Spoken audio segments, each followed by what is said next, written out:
Global View. Today we have Robert Spencer with us, which is a renewed author, an historian, an expert in jihadist movements, Islamic history, and national security. As the director of Jihad Watch, he has spent decades analyzing global terrorism, Sharia law, and the ideological roots of radical Islam.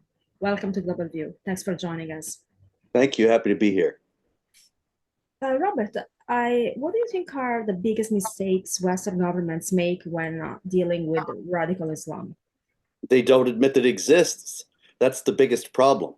As a matter of fact, Tulsi Gabbard, the new director of national intelligence, just a couple of days ago said that radical Islamist terrorism was the biggest threat that the United States faces. And that was good to hear, although it was a bit inaccurate because actually, unfortunately, the terrorists are not radical from the standpoint of Islamic theology and law. They're doing what's mainstream Islam.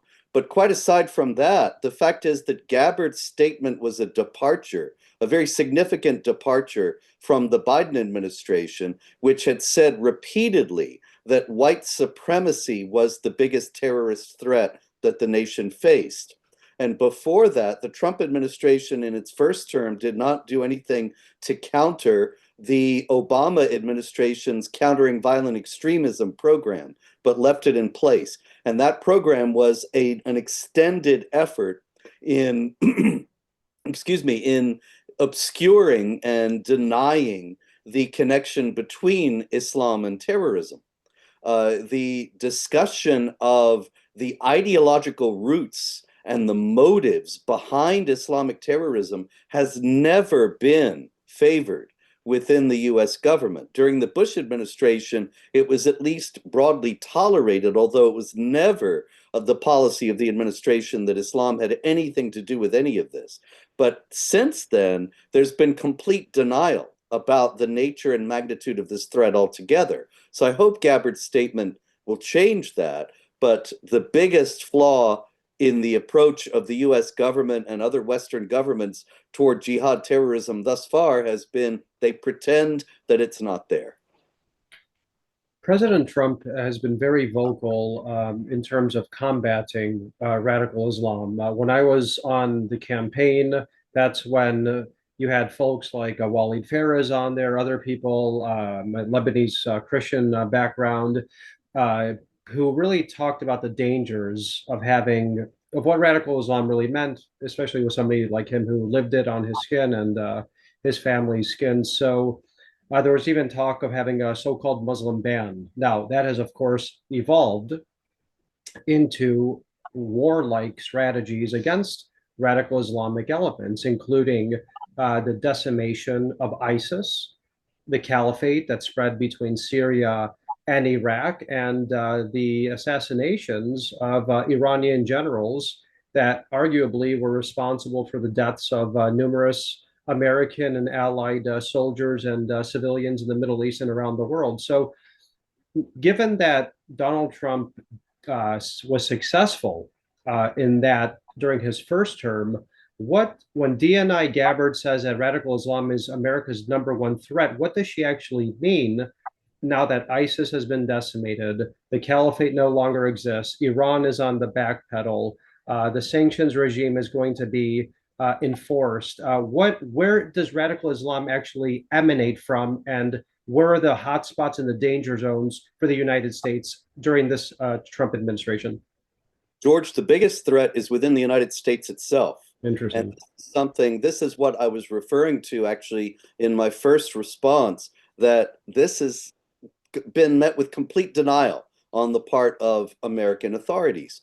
The fact is that there is considerable jihad plotting in the United States itself.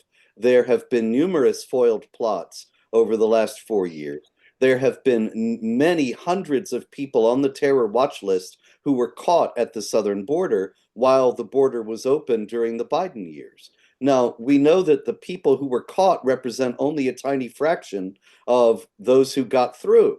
And thus, we have an unknown and unknowable number of people on the terror watch list, that is, known terrorists, who are in the United States now. Now, we can hope that the Trump administration has caught most or all of them in its efforts to speed deportations of illegal migrants, and we hope that that will continue. But what Gabbard had in mind, I hope, obviously I can't speak for her, but what she had in mind was combating the subversion, first of all, within the US government of Muslim Brotherhood and Hamas-linked groups such as the Council on American Islamic Relations and the Islamic Society of North America, as well as dealing realistically with the fact that there is jihad plotting continuing, and we can't deal with it adequately without acknowledging the ideology from which it emanates. On what you just said, historically, radical madrasas in countries like Pakistan or Saudi Arabia have really become fertile grounds for the new generation of radical Islamists and jihadists.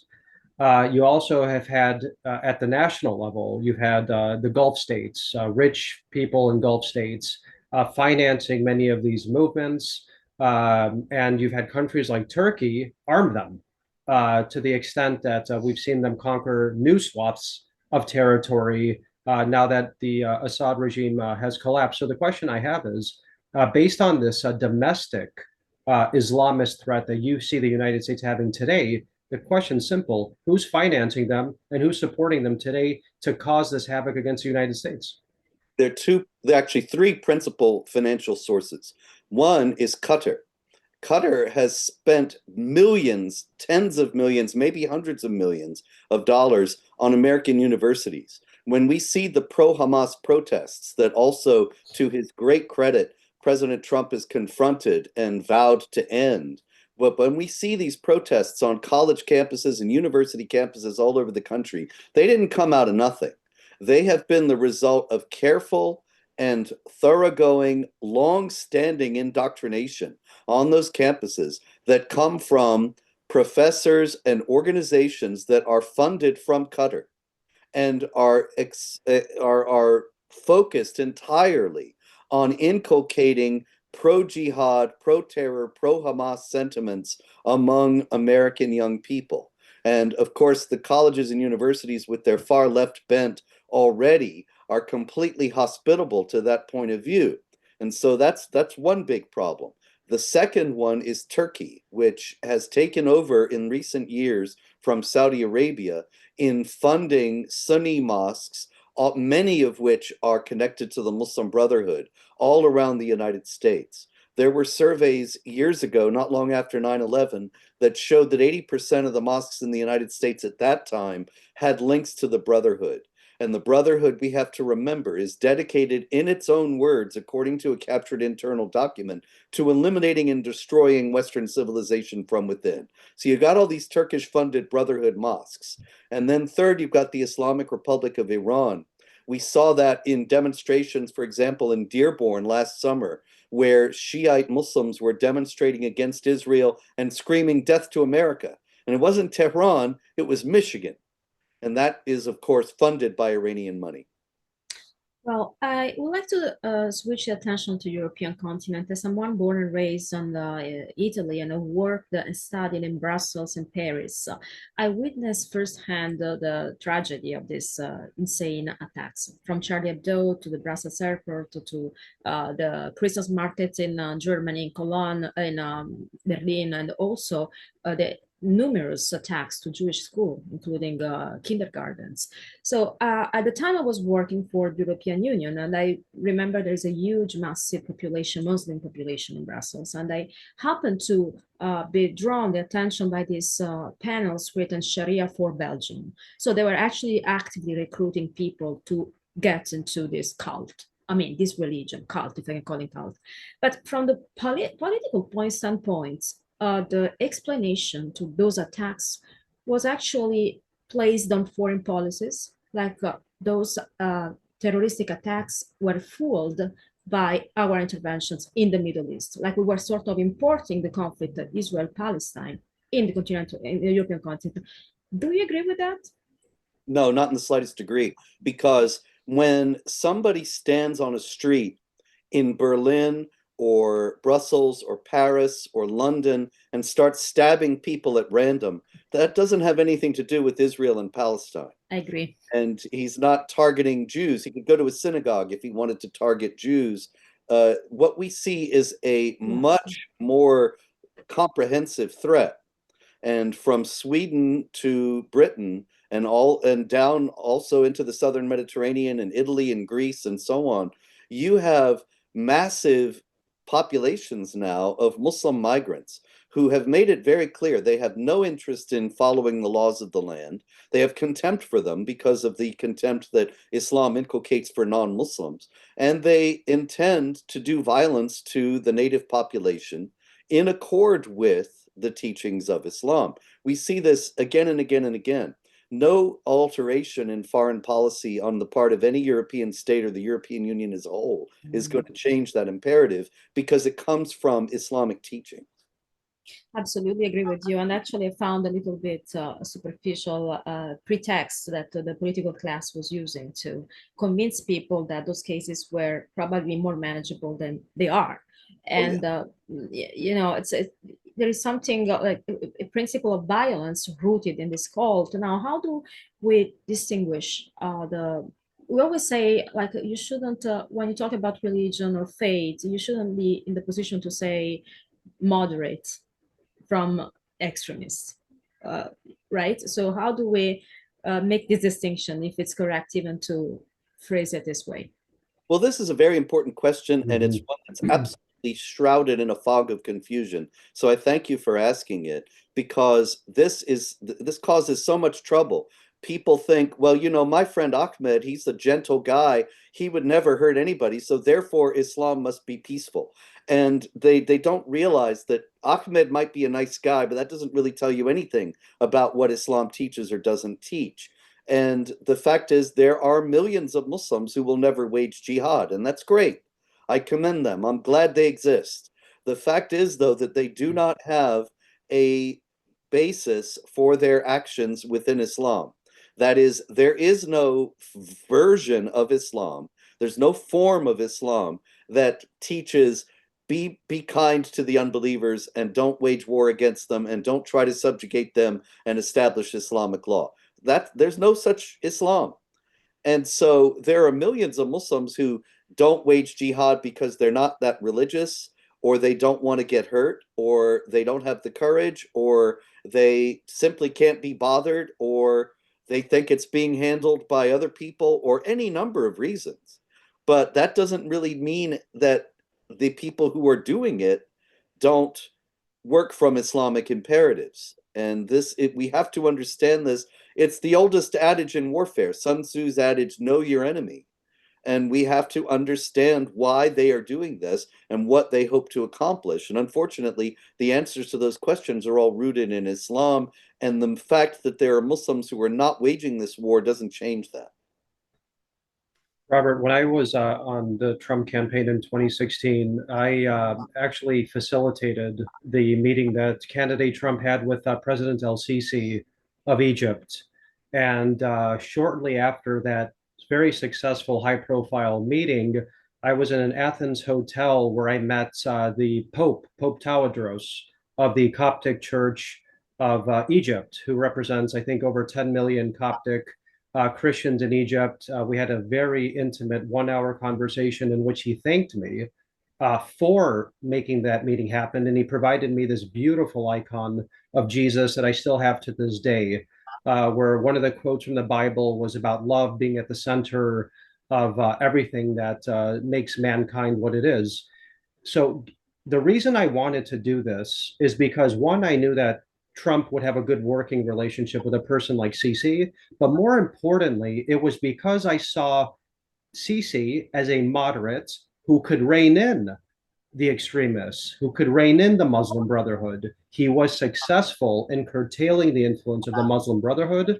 After Morsi came to power, he took back Egypt, he stabilized the economy, and the Muslim Brotherhood now still exists, obviously, in Egypt, where where its inception was, but it's more underground and it has evolved into splinter groups. So the question I have, based on that context, is, and what Simona just mentioned about importing Islam into the West.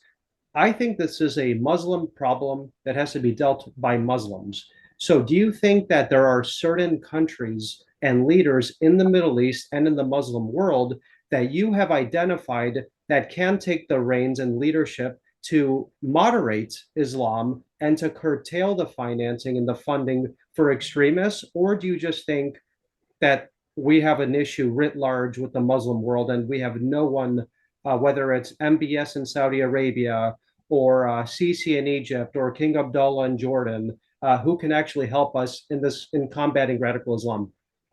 Oh, I'm all for working with such leaders in order to combat this threat.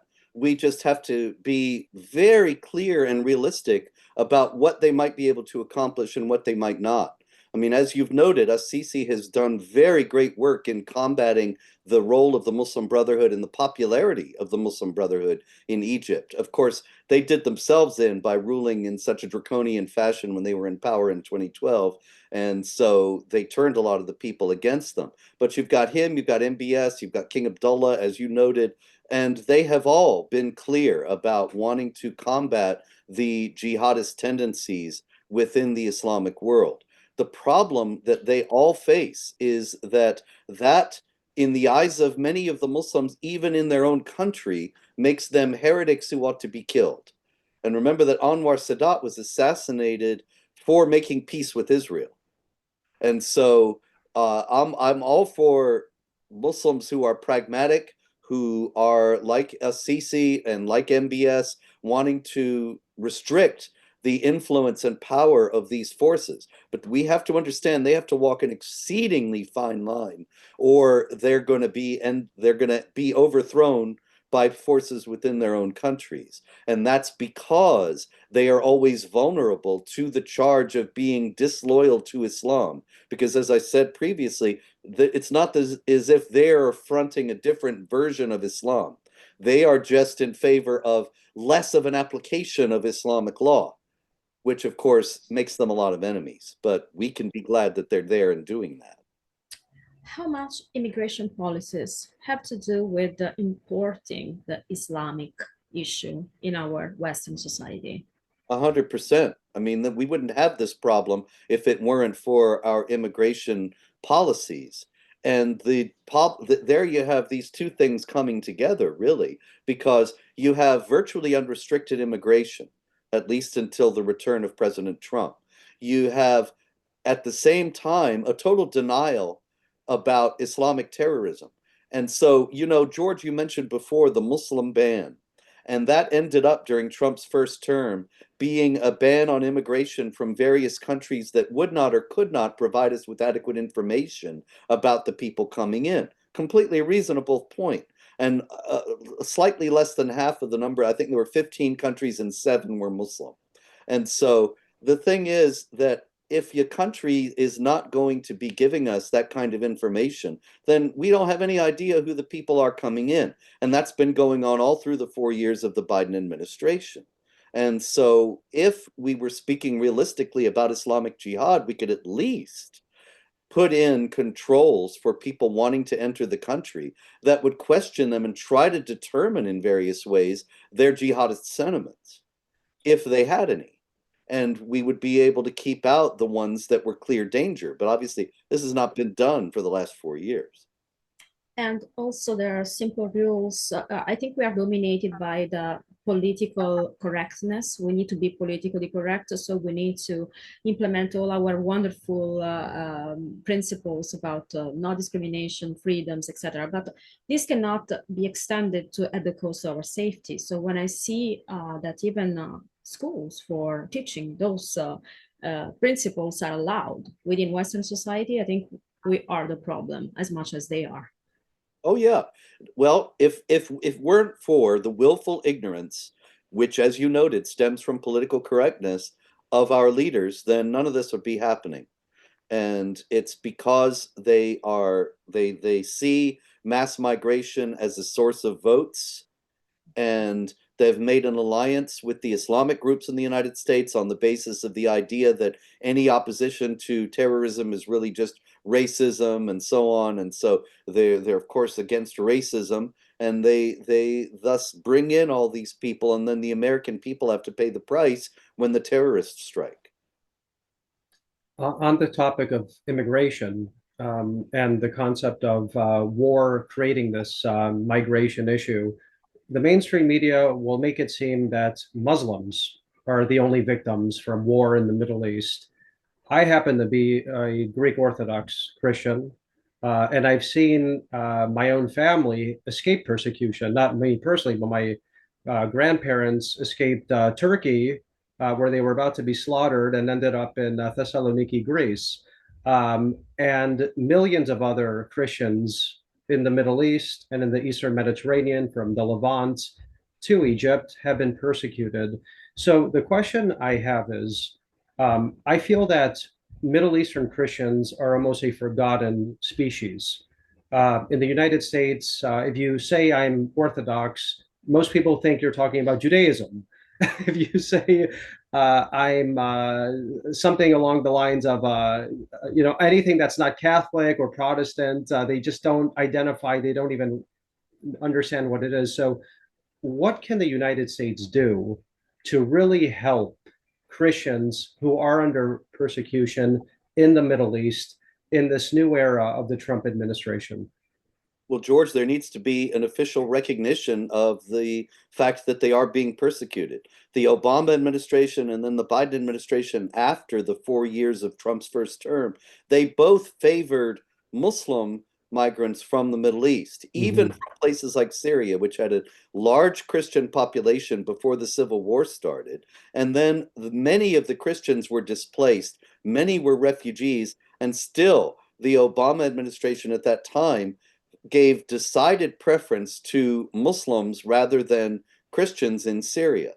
And just as a side note, I also am Greek Orthodox, and my grandparents also left Turkey or they would have been slaughtered. And so we have that in common. And I hope that you and I and many others who are the relatives and friends of Christians who've been persecuted in the Middle East will be able to raise awareness of this within the Trump White House so that they recognize that Christian persecution is happening and offer some kind of special status to Christians from the Middle East who hope to find refuge here.